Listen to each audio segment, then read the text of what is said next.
Hello, I am Interweb Studios, and in this video we learn what are some dark secrets people are willing to share with Reddit. I worked on SpongeBob SquarePants, the Yellow Avenger, and know for a fact that the game cannot be 100% completed on the DS version, 99% max. Not my fault, but I hate that it shipped like that and feel sorry for anyone who seriously tried.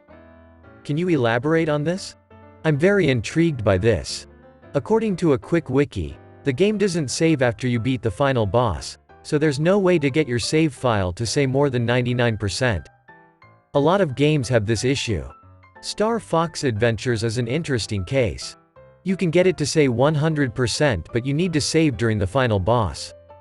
However, there are still two achievements that would be displayed after beating the boss that are unobtainable because there's no way to save at that point. Oh, and if you missed something, too bad, there's no way to go back. Once you reach the final boss, you can't leave. And here I thought the reason I couldn't win was just because I was bad at it.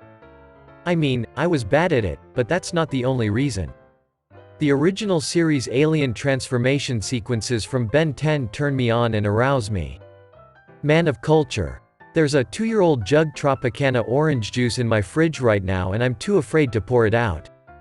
I've been a functioning alcoholic since 2018 when I was drugged, taken to another location, and sexually assaulted by multiple people. I began using alcohol to numb myself after that. A few years later I got in an abusive relationship and my drinking just spiraled completely out of control. I've never told my friends or family about the assault or my alcoholism. They eventually found out about the abusive relationship once I left him for good. Even after I got out of the relationship, I was basically drinking myself to death. I would drink anywhere from 10 to 18 cans almost every night of the week until I could pass out in my bed until morning.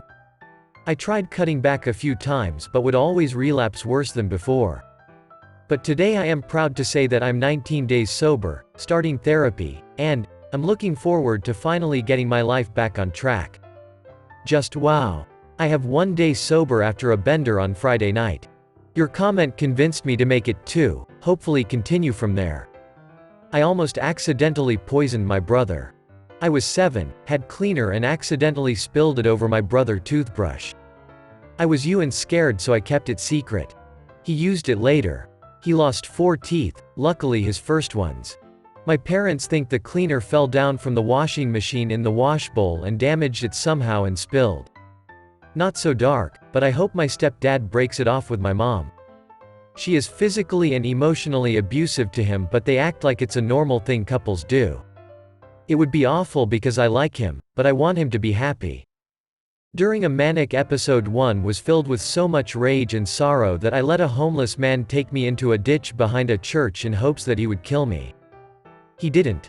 He just snorted some meth, showed me pictures of his girlfriends, and made pleasant conversation. I guess he was just lonely. Edit. Since many people seem to only take one thing from this story, I didn't know he was homeless till my mom found us and offered him a ride to his place, which then we discovered he didn't have one. I didn't expect him to kill me. I was just hoping he would, as an obviously drugged up man walking across the street to approach a 19-year-old girl who is alone and offering her into a ditch where bodies are often found was a decent enough red flag face with rolling eyes. And let's not forget that I was in a state of psychosis. Maybe he was secretly hoping you'd kill him. The vast majority of the homeless population are not violent criminals that they are being feared as. They are likely to be abusing certain substance, but not violent. I felt relieved when my dad killed himself. While he had a lot of mental health issues, he was also not a very nice person and put me and my family through a lot of pain for many years. I have countless stories of the fucked up things he said and did. I now have conflicting feelings where I am sad that someone suffered so much pain and inflicted so much pain on others, but I'm also relieved that it is over and I don't honestly miss him at all. Edit. Wow. Thanks for so many positive replies. It sounds like I'm very much not alone in having feelings like this, so sending out the love to anyone in a similar boat. I spend most time in my bed on my phone. I hate it and I don't think anyone knows. Reading this in bed on my phone. Also reading this in bed on my phone. Me too, thanks. When I was 7 I was home alone. I called 911 due to a house fire that consumed half the house and they found me outside. My mother, who was at work, I was a latchkey kid, was told by the fire department that it was an electrical fire. In truth, I had a lighter and was fascinated by fire. I was burning the little tassels at the end of the blanket on my bed, putting them out before it caught the whole blanket on fire. Until I wasn't able to and the whole bed caught fire. An electrical outlet shorted out from the heat, which caused the firemen to think that was the cause. I'm 40 now. My mother still doesn't know the truth and I still remember it all vividly, complete with the heat on my face as I tried in vain to put out the bed. This is why we don't leave 7-year-olds home alone. I have a really difficult time connecting to and understanding other people. I'm never cruel about it. I just don't feel connected to anyone. It hurts me. I don't let it hurt anyone else. I don't have a lot of friends. Nobody in my social circle doesn't care, like they do with other friends. I don't mean being pampered, but even some interest in my say would feel good. It'll make me feel included. I went on a trip recently, but even then I felt disconnected from everyone. I don't know if there's something wrong with me, but I feel that I have no place in this world. I desire true connection, but I always fear it will be one-sided. Many of them are. And some do try to connect to me, but I don't feel it's mutual. My best friend since 10 now, 32, just got married. I wasn't included in the bachelor party nor invited to stand in the wedding. I left shortly after dinner was served. No pictures, no partying. Seen him as I was leaving. We said we loved each other and I said congratulations. I have terrible memory issues, and no matter what I do to keep things on track, meds, planners, reminders, alarms, etc., things still slip through the cracks. It makes me feel terrible. BC, I hate the disappointed or even frustrated look I get when I ask a question and should clearly know the answer. It's especially difficult when people end up thinking I don't care. BC, if you cared then you'd remember. I care so much. I never want to ask what we plan for tomorrow, again, and when your birthday is, again, despite attending the party last year. It just gets really hard to juggle everything all the time. God, this is my life.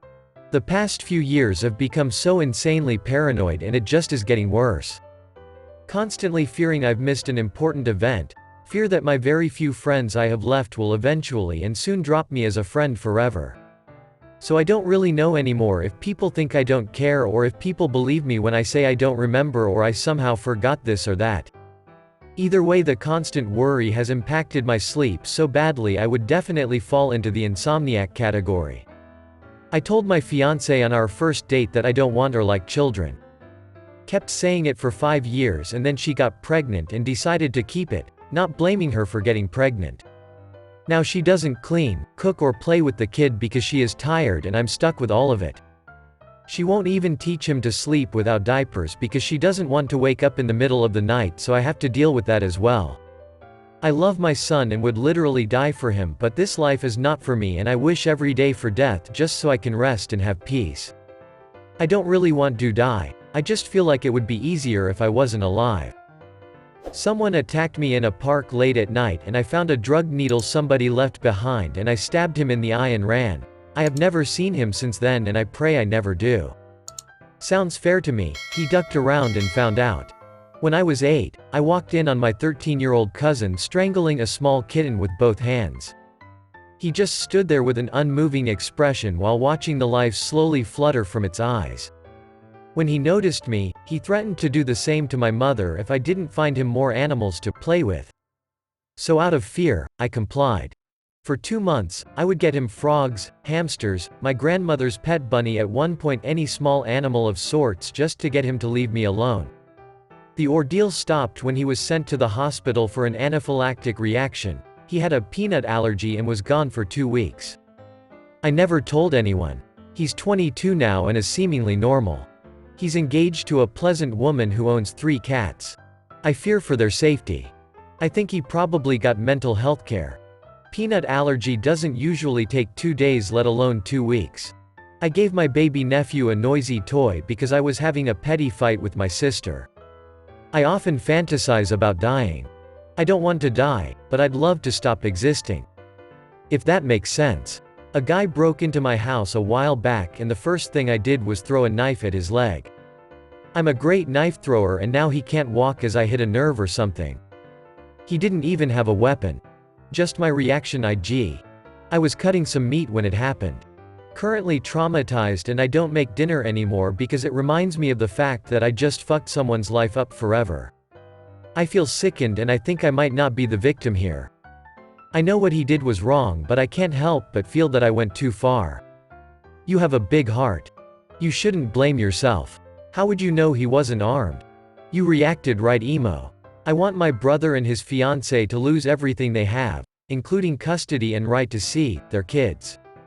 They are awful, extremely manipulative people who took full advantage, financially, mentally, emotionally of my elderly parents. I hate them with every fiber of my being. A friend goes on and on about how many Twitch followers he has and how he's getting so big as a streamer, etc. He doesn't know that most of his followers, viewers are me.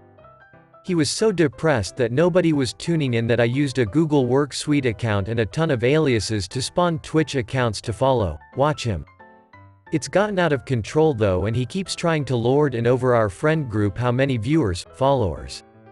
Not sure how to proceed, because he was pretty depressed before I created all the followers and worry he'll get depressed again if I slowly stop doing it. Some days I want to build a cabin in the middle of nowhere, and just vanish.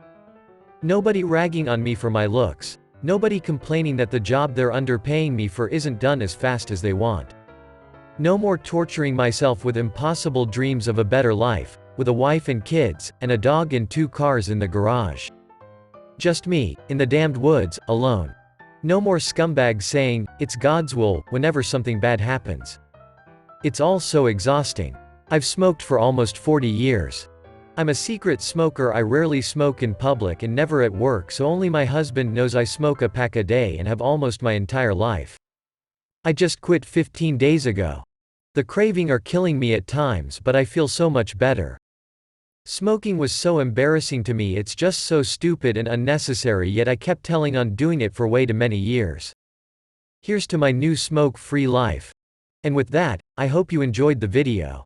If you did, don't forget to like, subscribe and comment your favorite cookie so I know you made it this far.